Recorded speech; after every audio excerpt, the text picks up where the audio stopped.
Hello, everyone, and welcome to another episode of Compensation Insider Talks, where we dwell into the part of what really drives success in today's dynamic business landscape. Today, we are diving into a critical topic that often gets overlooked, that is, performance management systems, also known as PMS. We have a distinguished guest with us today, someone who's been in the HR world and he knows it all. Mr. Hemang Desai, Right. CHRO, Ishan Technologies. With over 27 years of transformative leadership, Hemang is not just an HR professional, but also a true HR re engineering champion and also a business maverick. Welcome, Hemang. It's a pleasure to have you with us today. Thank you so much, Radha. It was wonderful to be here. Okay, Hemang, let's start with the basics. Okay. Performance management system can sometimes be a broad and complex concept for organizations, right?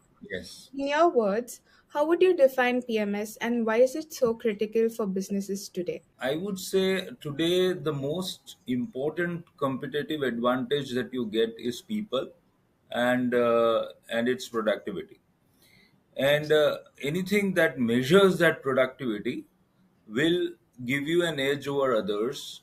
How objective this measurement is, how clear this measurement is, the matrices that you set actually sets the path for the organization to grow. Right. So when you talk about PMS, it is a journey. Many a people treat this as mere a tool. You can deploy any of the tools available in the market. You can devise your own tool, but ultimately PMS is much wider a concept. It has to be interwoven as a part of your culture, and that becomes so very critical when you have more complexities in the ecosystem, in the business environment that you are already dealing with. It becomes much easier if you have a sound performance management system and a career path available for employees to ensure that people stay with you for longer, ensure that people are motivated and they are aligned with your business goals. Right. Really well put, Hemang. Yeah. Also, there's a confusion between performance management system and performance appraisal systems. Could you help us clarify the distinction between the two and explain what exactly sets PMS apart? So, as I was mentioning to you, performance appraisal, I would say, is more of a transaction which you normally do periodically. Let's say some organization does it bi-yearly, and some organizations do it annually. So that's a process which you complete the performance, which you assess or appraise at the end of the year, which is called performance appraisal tool. Many a times, performance appraisal and performance management are used interchangeably, Yes. often the reverse way, as I would say. But performance management is far more critical, far more strategic, far more transformational than the performance appraisal could be. So, performance management system is more about a journey. Performance appraisal is more like a milestone, Got if I were to put it this way. So your destination could be achieved through PMS, but your milestones can be checked year on year or periodically through PAS. So that is how the basic difference to start with is between PAS and PMS. There are much more, complexities involved in PMS as compared to PAS, which is more like giving the rating, giving the evaluating the yearly or the periodic performance, and then maybe linking it to the rewards as we normally do. Whereas in PMS, you are more building the career of an individual, got which it. is aligned to your business goals, which is aligned to where your organization is heading.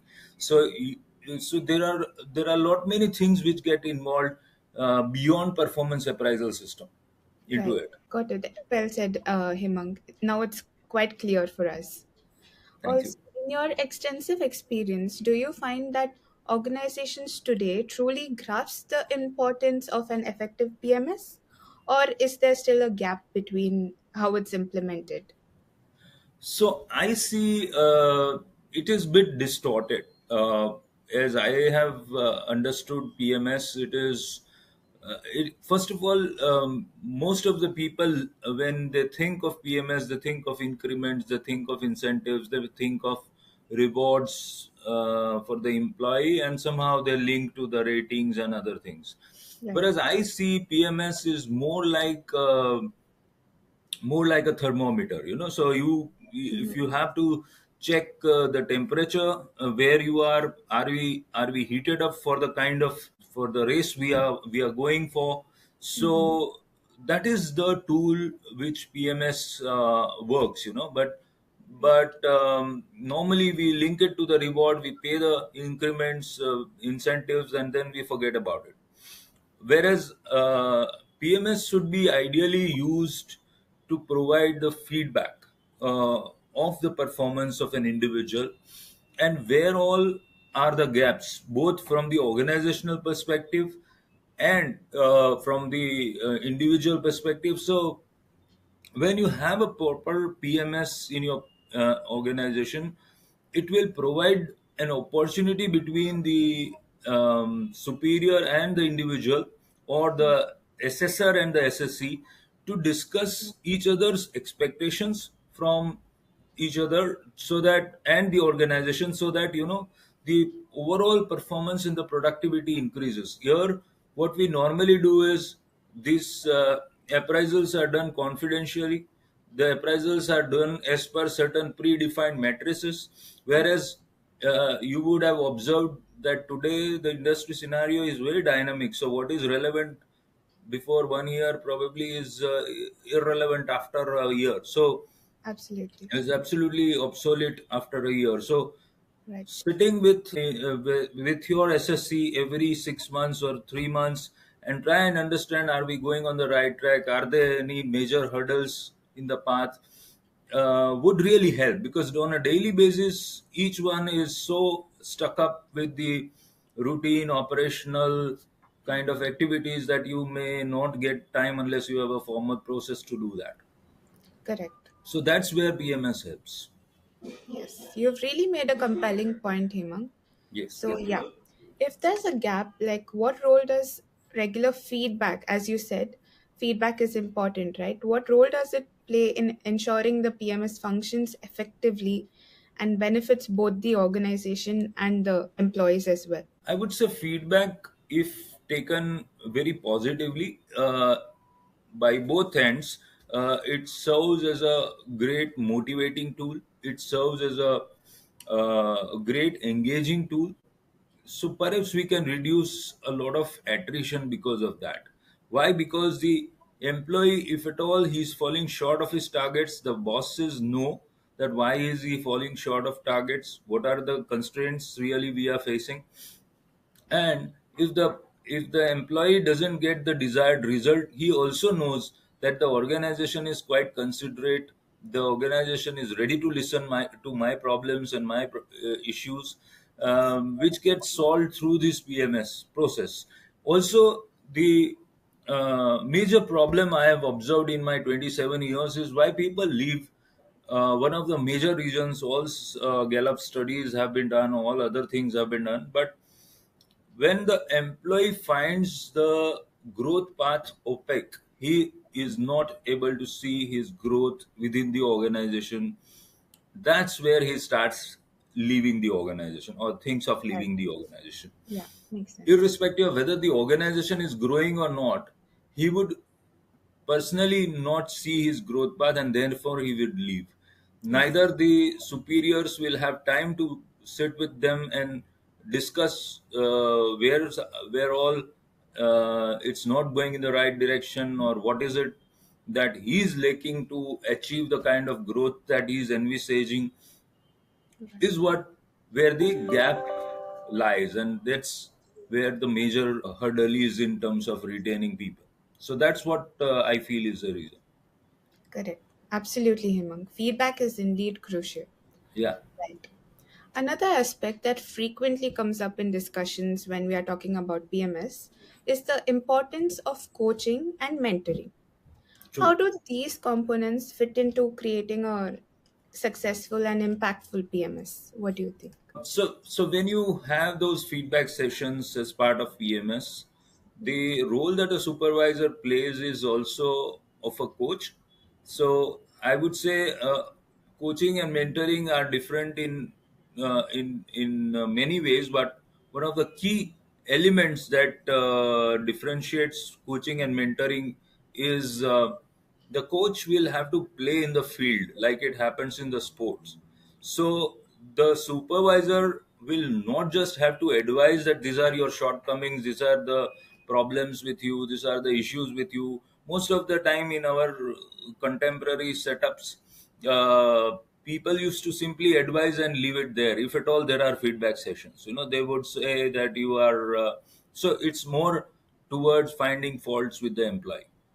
Got it. Whereas I believe that the PMS or the feedback session in the PMS is more positive oriented. It should actually be telling the employee where all he has been good also, and Right. that should be longer than where he is falling short.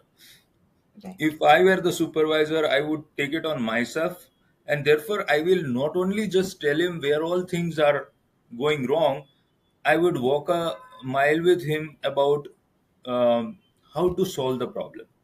Right. Because merely telling him that this is the problem with you and this is how it can be solved might not help him. So Right. that is the coaching aspect. The Mm-hmm. mentoring means you must know where to stop as a coach. You can't do his job, so you have to move out of it. You have to. You also have your hands full. You also have your own jobs to do.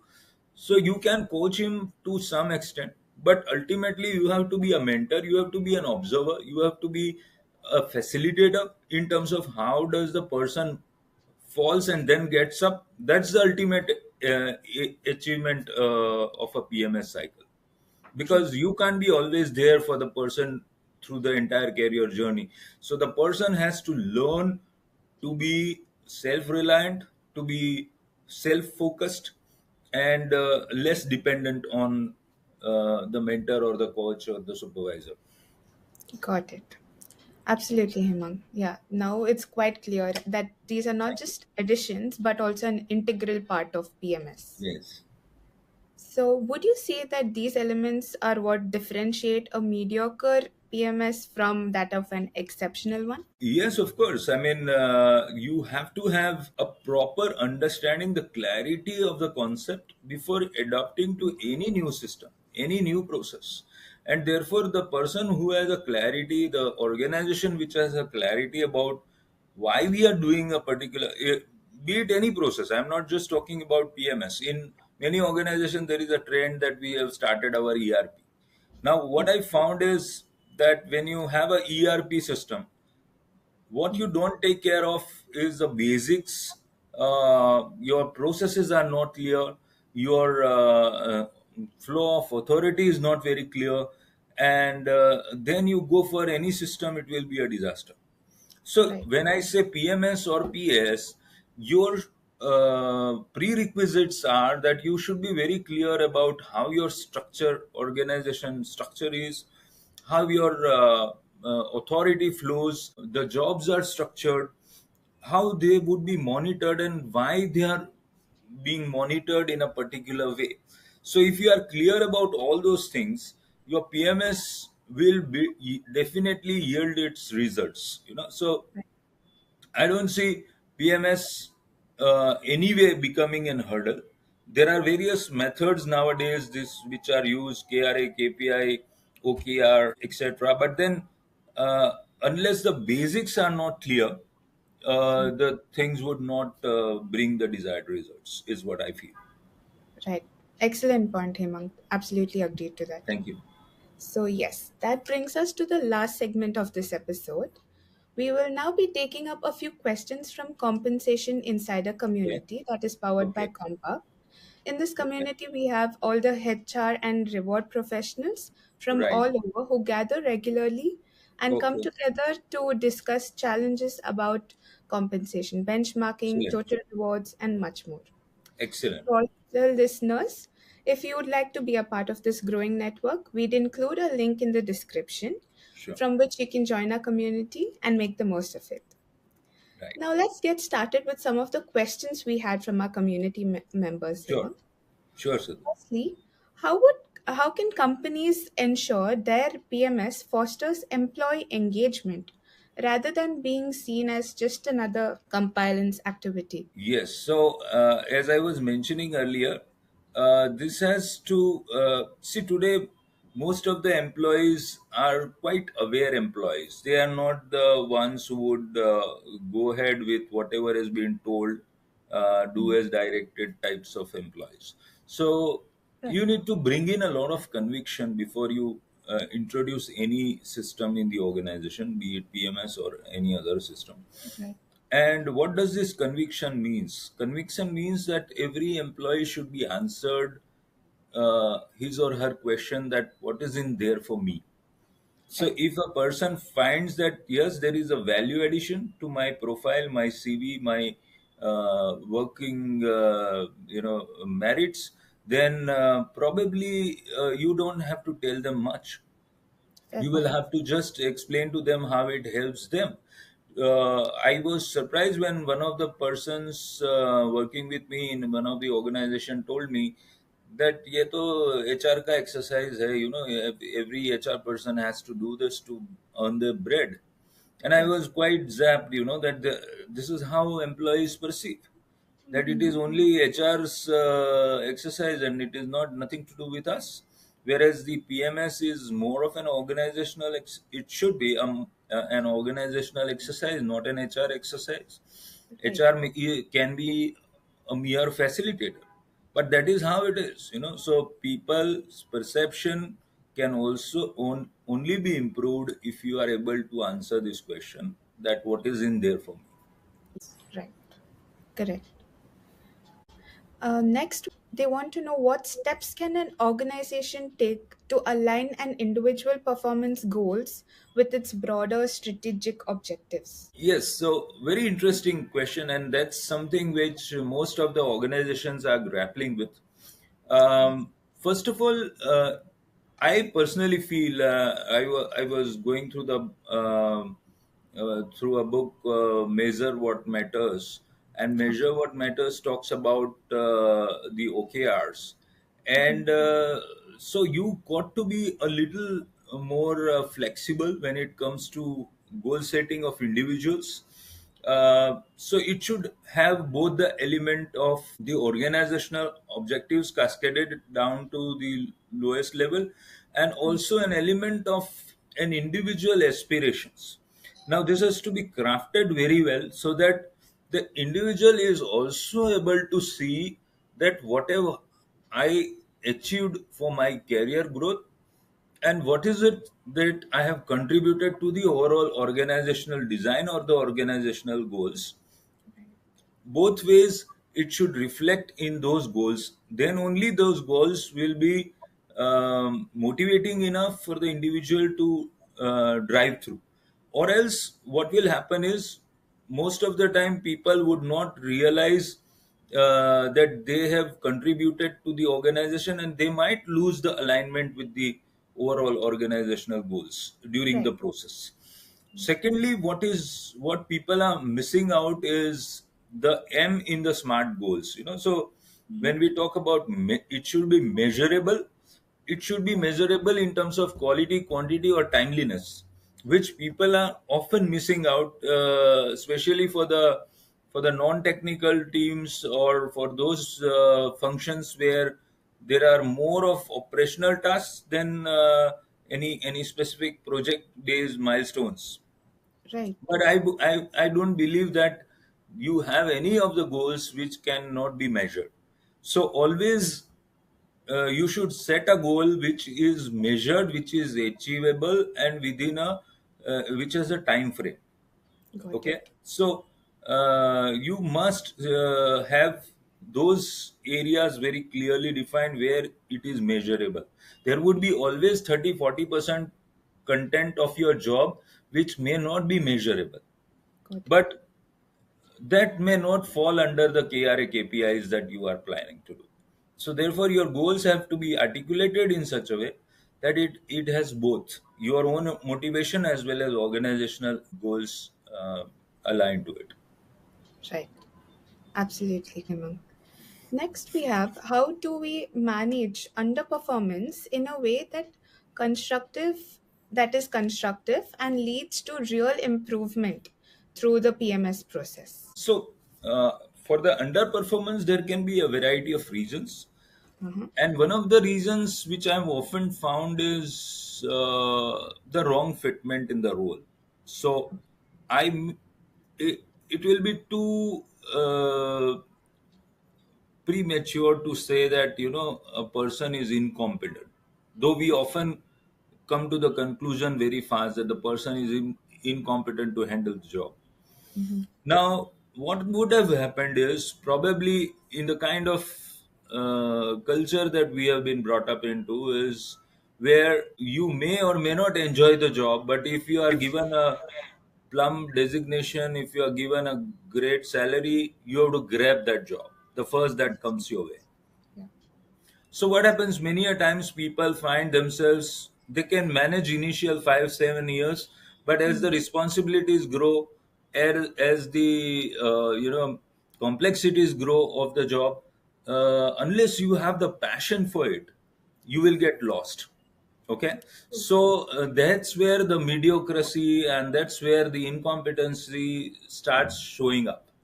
True. So the as an organization, what I need to see is, as I always say, this that the one of the role that HR has to play futuristically also is to conduct small researches for the Mhm. employees, Right. wherein you can see what this person is cut out for and then accordingly find a job within the organization. I think that will reduce this kind of issues, this kind of concerns of a person's incompetence Right. and inadequacies. So this would be a turning point for HR as well as for the PMS as a whole. That's a great suggestion, Hemang, Yes. seriously. Yes. And lastly, what role does technology play in enhancing the effectiveness of this modern PMS? What do you think? Technology has a great role.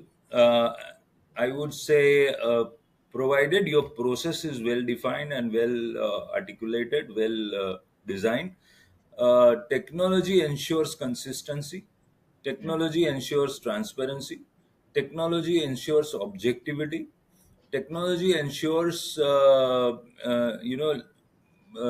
something which is fast, so it is not delayed because of a process or because of a person's whims and fancies. You can set a date and it will be completed.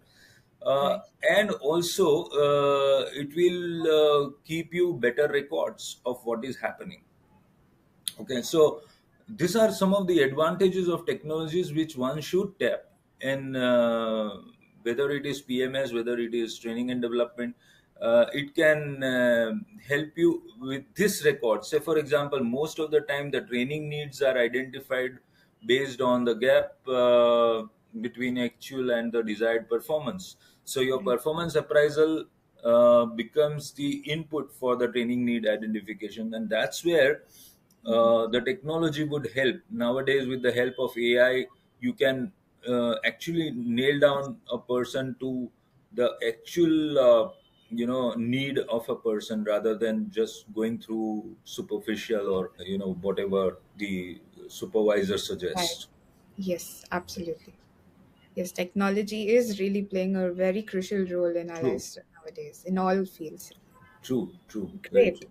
Thank you so much, Hemang, for resolving all Pleasure. these queries with your effective insights. I'm sure Thank you so much. everyone got really good suggestions from this. Thank you, thank you, Before we thank you. wrap up, do you have any final thoughts for our listeners about successfully implementing a robust planning PMS system? Any final short Yes, thoughts? I would like to suggest that for those who are not yet into it, Mhm.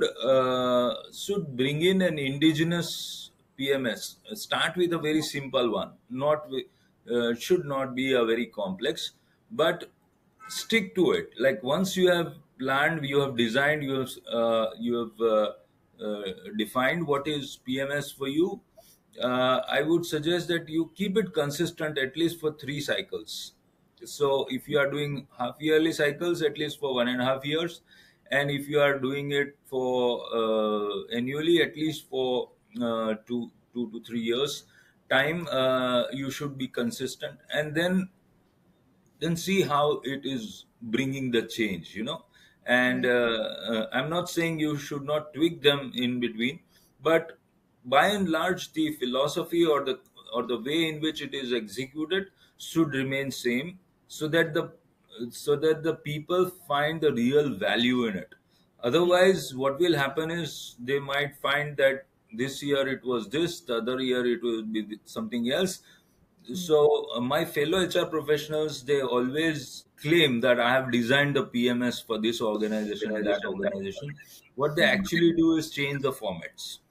Okay, so they consider it as a merit. Now, while to some extent it can help, but again, unless the spirit is not there, it would be not even an old wine in the new bottle. So the spirit has to continue, and that is very important, as I mentioned earlier. That's a really great advice, Hemang. Thank you. It's been a privilege to have you on our show today. It I'm is my sure our pleasure. audience got a better understanding about this concept and gained a wealth of knowledge about PMS. Yes. Thank you once again for Thank you sharing so your much. Thank you, expertise. Shraddha. It was wonderful talking to you. Thank you. Likewise. Thank you for our listeners for tuning in today. If you found this discussion valuable, make sure to subscribe Compensation Insider Talks and also stay tuned for more insights from our industry leaders. Until next time, keep driving the excellence in every aspect of your business. Thank you.